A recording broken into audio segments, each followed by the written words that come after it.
berbaloi. Majoriti fotografi dah ada, catering pun dah ada. 5. MC sampel, okey. Syah sendiri pun okey, banyak membantu, kena sedap lah. Ada tetamu pun sebut ya, okey, sedap. Kira portion tu okey lah. Okey lah, Lisa responsif lah. Kalau kita tanya pun cepat reply, kita pun rasa senang nak berurusan tu. Alhamdulillah, setakat ni majlis jalan dengan lancar. Makanan pun beres. Suasana pun memang epic lah. Tak disangka dengan MC banyak membantu kita orang.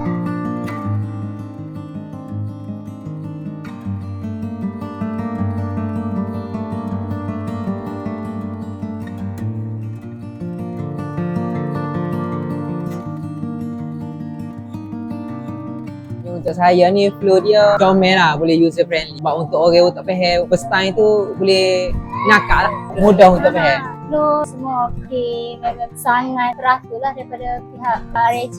Lepas tu semua pun macam bila ada flow yang baik ni, semua orang pun boleh bagi kerjasama lah. Semua family pun macam relax.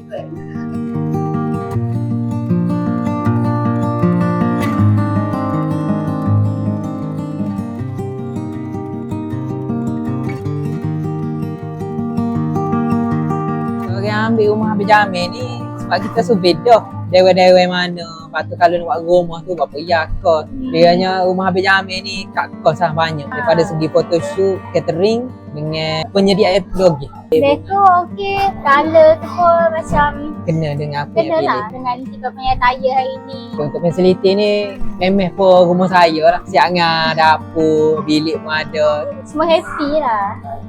Ingat bewah, ingat rumah Abang Jamil.